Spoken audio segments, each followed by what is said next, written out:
Hey guys, it's Caban from True Champion Gaming, and I'm doing a deck profile on Wind Merlin with a very low crux count. So we did run this in the Yeti gaming streams on one of the weeks. I'm not sure when this video is getting posted, so you can go feel free to check out our previous live streams and you can see some gameplay with this. We played 4 total rounds. I think I ended the night 2-1-1, 2 wins, 1 tie, 1 loss. And you know, I did make some misplays that I shouldn't have made just due to like all the chaos of streaming. So I do think that the deck is very good and should probably hold a better record than what I performed with. But yeah, it's just a crazy good deck overall. So let's just get right into it. So we have Spirit of Wind. This whole deck is just based around value. And I do think that Wind is the best at just slowly incrementing value. Its engine is just designed to do that. So we are playing the level 1 Rye. Instead of a Lorraine start, we're going with Rye basically because of the class bonuses. The free sword off Lorraine is amazing, but we want that level 1 class bonus with this deck. We have Merlin Memory Thief. We're a Merlin deck, so gotta run level 2. And then we have the level 3 Kingslayer. Honestly, just to draw us a card every other turn, get a little bit of attack damage in, and to unlock the Crux element for us. We're playing a Drawn Blade. We're pretty low on swords in this deck, actually, and so this is a really good option for when you do have that extra floating memory in the drop, which doesn't happen too often, or if your other swords get fracturized and stuff. So then we have Sword of Seeking, very classic sword for warrior decks. We don't get to bring it out with Lorraine level 1, and we can't unlock the class bonus of True Sight until level 3. So pesky Dream Fairies and stuff might be annoying for you at first, but basically the reason that we run this is really just as a 0 cost 2 durability weapon. And we actually also run the other 0 cost 2 durability weapon, Zephyr's Edge. This class bonus effect can come up, but again, it's mainly because of this stat and this stat right here. The big thing is that we can bring this out, swing with it on Merlin's buff attack turn to actually utilize that extra damage and get a 3 attack swing in for free. And then you're gonna play Ghost of Pendragon afterwards, and because this still has a durability left, put it back and draw 2. And you really just cheated a free draw and free damage in. So that's the main reason to play both of those.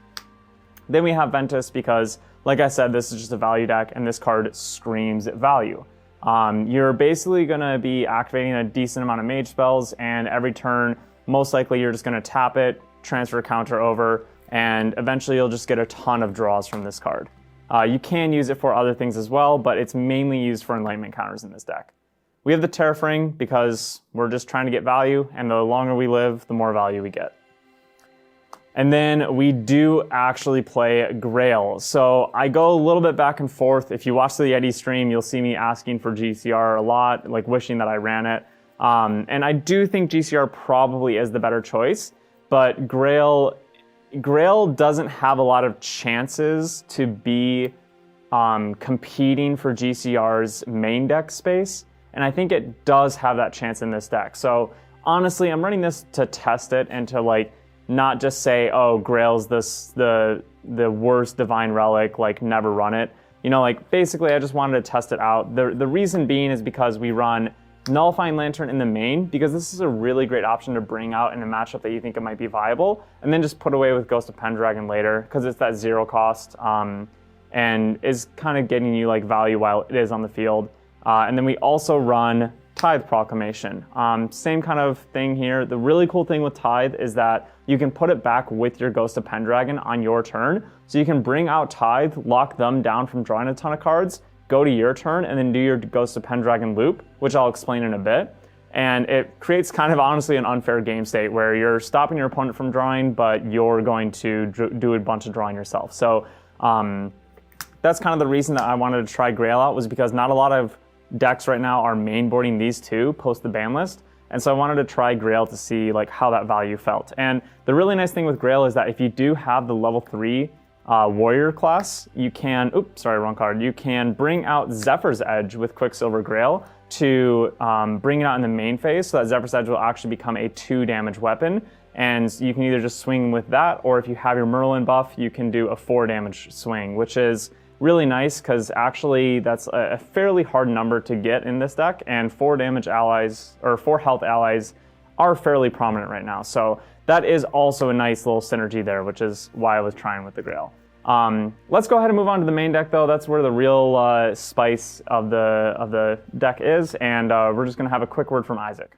Hey everyone, it's Isaac. If you want to support us, get merch, or pre-order the next set from GA, then you should check out our website. Over on our website, you'll find stickers, t-shirts, playmats, and material deck sleeves, and the next set of Grand Archive for pre-order. So make sure to check that out. Also, if you like content, then you should check out our Patreon. Over there we have an exclusive podcast series, extra gameplay videos, and articles written by us to help your competitive gameplay. In any case, if you like what we do here on YouTube, then don't forget to like and subscribe, as it does help us out a lot. Thank you. Okay, so this is one of the reasons that I really love this deck, is that we are literally only on 4 Ghost of Pendragon. This is it. This is our entire Crux package, and I love that. This deck screams value and consistency. Would main deck Ascensions with like a Prismatic Edge in the side and a bunch of Crux sites and stuff be good? Yes, and you know, that is essentially the side deck package. But this deck is just designed to have consistent value.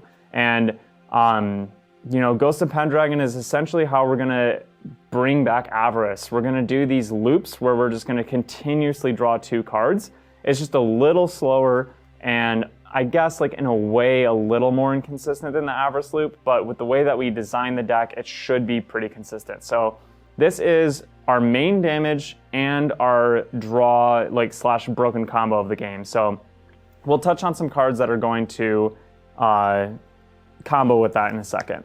We have 4 Dungeon Guide. You know, I mean, we want to get to level 3. We want to do it cheaply, and materializations are very important because, like I said, we're going to be looping this card, which means that we're going to try to play it nonstop. So you want to have cards to put back to your material deck with Ghost of Pendragon. So it's really good if you can go into level 2 and 3 with Dungeon Guide, because then you're materializing things that you can get value out of and then return with Ghost of Pendragon to get even more value out of. And you're not spending your materialization phase on materializing a champion.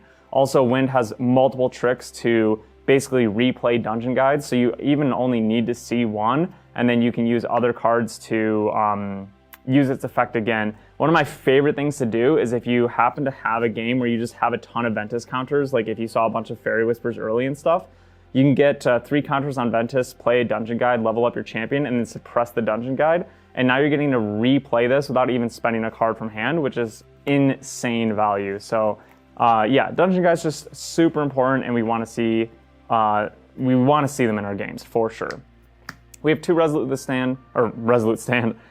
This is just to survive, basically. There's a lot of ally aggro decks out there right now, and Resolute's a really good response to them. We have 3 Tactful Surgeon. I really don't know why this card's on the watch list. Every single time I build a Wind deck and this card's in it, it is always the weakest card in the whole deck, and it is exactly that in here as well. If you did want to go a higher Crux package with Ascensions and stuff, this is the first card I would cut. We have 4 Aeson Protector. It's a little slower in this deck than maybe you're used to with like Wind allies and stuff. You don't have squirrels to bounce and all that stuff, but even using this on a Ghost of Pendragon can be pretty good.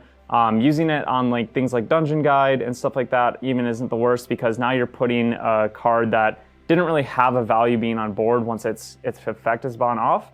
But you're putting it back in hand to play other cards, and now you're changing it out for a 3/4 intercept. So this card, while it is slow, is still just crazy value.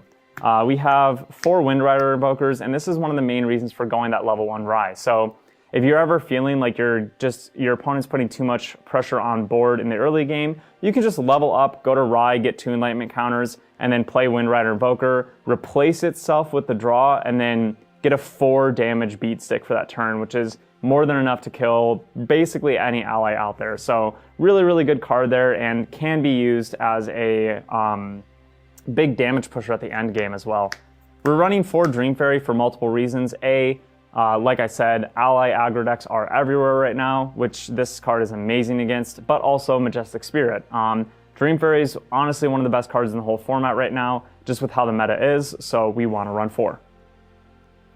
And then I mentioned value. This is one of our really good value engines. So Zephyr Assistant is an amazing card. Its class bonus gets you a enlightenment counter on enter, and then non-class bonus on leave, you also get an enlightenment counter. This is really relevant because, dang it.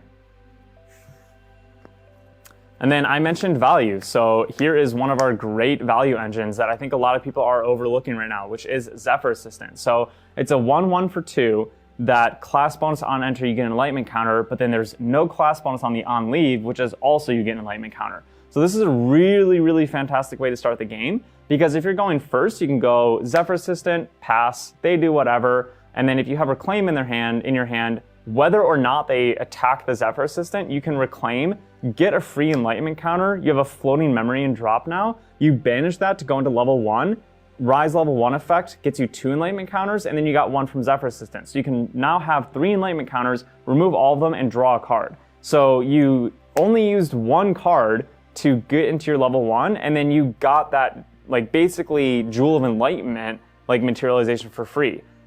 Really insane combo to do there. And if you're going second, this is a 2 cost. So you can actually play this, even swing with it if your opponent doesn't have any interceptors out, play Ace and Protector, bounce this. Now you have a 3/4 body on board, and you have an enlightenment counter on your champion. It's just a really, really great way to slowly build up some value. And it's just a fantastic card. I really, really like it. We have 4 Swift Recruit. This can act as your first turn play if you just don't really have any other options. It's also 2 cost allies, so you can bounce it with ASIN to get an early ASIN out there. It's just not giving you as much value, and in the Merlin matchups, it could feel a little dead because, as a unit, it's not really giving you anything. It's more there for the floating memory, and in those matchups, they're just going to eat it up. So, it's a good wind card, just not the strongest. Moving on to the spells, I have 1 Ravaging Tempest in here, kind of just to try it out. The cute thing that you can do is play Grail with the Tithe underneath it. Let them go to their turn, they draw for turn, maybe they do GCR or some other draw effects or something, and then they have a bunch of allies on board, they start to swing, and you go, okay, I'm gonna play Ravaging Tempest, pop Grail, bring out Tithe, and now I'm gonna get rid of 4 of your allies and you're only gonna draw 1 card. I did do this play once in the Yeti event, and I did have other opportunities to do it as well, but I just felt like there were other plays that I could make that gave as much value, so I'm not exactly settled on this card yet.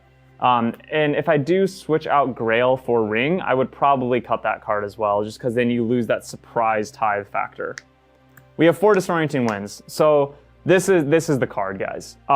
This card and Ghost of Pendragon is essentially this is literally the deck right here. So if you watch the last round of Yeti, you can see the full power of this, where I play 1 Ghost of Pendragon, Return of Regalia, draw 2, swing for 3, and then I followed up with a Disorienting. I do that whole thing over again, followed up with a Disorienting, and I literally play 4 Disorienting Winds and the Ghost of Pendragon that turn. So I'm gonna do 3, 6, 9, 12, 15 damage, and also draw 2, 4, 6, 8, 10, 11, 12, 13, 14 cards, because the Winds replace themselves, and your Ghost of Pendragon's on-enter effect is also happening. Plus, if you have Ventus out, then you're getting a counter on every single one of these, which would then be enough for a suppression or more enlightenment counters just to continue to draw more. So this is essentially what I mean when I say that I think this deck is the closest to the Avarice loop that we'll ever see again, because you can really take a hand of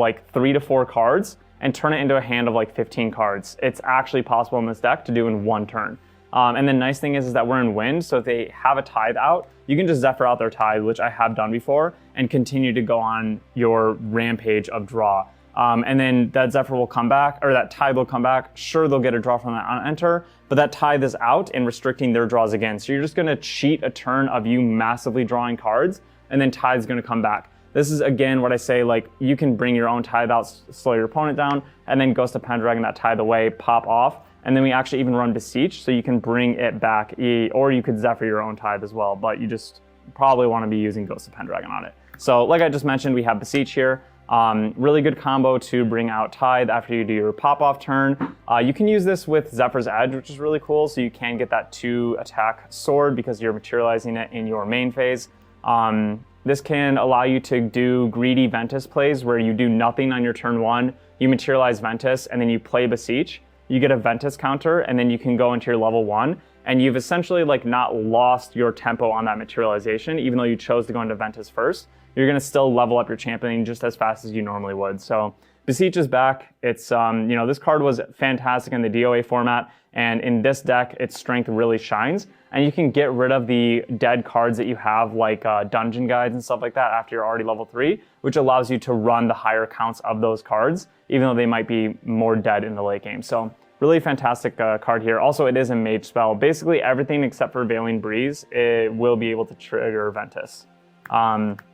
We have Force Zephyr. I've already kind of talked about why this card's so good. You can get rid of Majestic Spirit on your opponent's board. You can protect your own stuff. You can stop a big Rending Flame with like a Hone by Fire weapon. There's so much utility with these. You can get rid of Tithe to allow you to pop off. This card is just absolutely wild and a must 4 of in the deck. Then we have for Reclaim. Like I said, that Zephyr Assistant combo is really strong in the beginning, and this is just win tricks 101, right? You have stuff on the board, they waste their swings to try to kill it, you reclaim it, now you have this floating memory, so you didn't even really waste a card, and you ate up a bunch of their tempo, which is incredibly important because this deck is designed to outvalue every single other deck, but it's at a very slow tempo. And so if you can make your opponent waste their tempo while you gain value, that's exactly what the deck wants to be doing. We have 2 Displace in here. It could go higher. I go back and forth on the count of this, but the nice thing is that even at level 1, we're getting this class bonus, which is really, really nice. But there's not too many things that you really want to displace in the early game, so it is just tricky. Most of the time, I actually do think Reclaim is better than Displace in this specific deck. Overall, I found Displace to be a better card in Wind for most decks, but it's kind of flipped a little bit in this one specifically.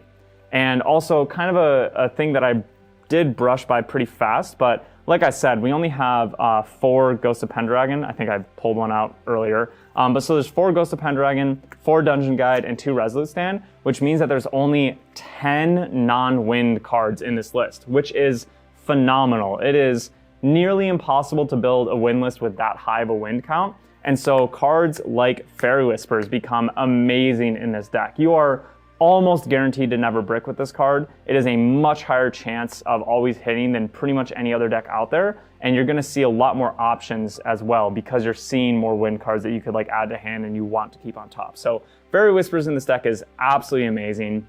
When you get a card, or when you get a starting hand of like 2 Fairy Whispers, and you just go Materialize Ventus, Recollection, play Fairy Whispers, gain a counter, play Fairy Whispers, gain a counter. If you're doing 2 of them, you might see a third. Recollect all your cards, draw for turn, and now you're starting with a massive amount of cards in hand because you're not doing anything on turn 1 basically, but you're getting that Ventus counter with multiple counters already on it. So just a really, really fantastic card. Helps you find those disorienting wins and stuff when you finally get the combo up and everything. And the other gigantic advantage of running such a big wind package is the Veiling Breeze. So this card always feels amazing in this deck. You always have high wind in your memory. And so even if you have a small hand size, it still feels like this card is going to completely protect you. So yeah, I mean, the deck, doesn't have like these really massive damage finishers or anything. You can get, 15 plus damage in one turn with the whole like Ghost of Pendragon loop and everything. But the deck's basically designed to do a bunch of chip damage and a bunch of value generation, and then you just sit back with all the cards in hand. You can easily get to 20 plus cards in hand in this deck, and then you just Veiling to completely protect yourself every turn and just poke them back and essentially just outgrind your opponent. So the side deck is a little interesting. We sideboard a Prismatic Edge, and then we sideboard 3 Cruxite and 4 Spirit Blade Ascension. Basically, it's just for if you are going to play against a water or a fire deck, you can bring this in, take out some cards that maybe are a little less good. The first things that I generally ended up cutting were Tactfuls, but you might be playing against a deck that's not really running like a lot of allies, so you could cut like Dream Fairy. I cut Invoker in a couple of matchups just because, again, they weren't on a lot of allies, and I decided that I just wanted to draw with my enlightenment counters instead of trying to play Invoker. So it's a little hard to figure out what to side, but you can just like make the most of it. And this is just really going to help you with the value generation as well. It does make your deck a little bit more clunky, but overall you're still running only 11 Crux cards in the main board when you do bring these in. So it is still really good. And then that way you're only getting the max value out of Prismatic Edge because you bring these in when you're facing against a fire or a water deck and not just a wind allies. Because against wind allies, it is a little rough. If you're getting to the point of playing Ascension for Prismatic Edge to banish stuff into your memory, you've probably already won that matchup anyways. So yeah, basically that was kind of the thought behind it. I do feel like you could just put this in the main board instead inside other stuff, but I kind of wanted to try it out and give it a whirl. And it did feel pretty okay, honestly. So that's the whole deck. I did try to explain it, like the intricacies of it a little bit more. But if you do have any questions, we have a Discord linked down below, and you can pop in there and ask in any of our channels. We have like, you know, some deck building channels, just general help and all that kind of stuff. And we've got a decent little community growing there that can help you. And if we get the time as well, we'll try to answer any questions. If you do join our Patreon that is linked in the description below, we have different tiers of Patreon, and our highest tier actually has exclusive Discord roles where in those channels we do really prioritize helping and interacting with those channels to help you guys get as good as the game as possible. So yeah, hopefully you guys enjoyed the deck. I do truly think that this is one of the better decks of the format. It just has one of the best value engines that I've seen. It does obviously have its weaknesses as well. Mainly Rise, a little bit of a tough matchup, and I shouldn't say a little bit. Rise are pretty hard matchup. And you know, if you do face against any wind deck that has like Veilings and Resolutes, just like you do, because your damage output is relatively low, it's going to be really grindy and get dicey there. So it does have its disadvantages, but overall, I do really like the deck and the value generation that it does have. So until next time, guys, peace.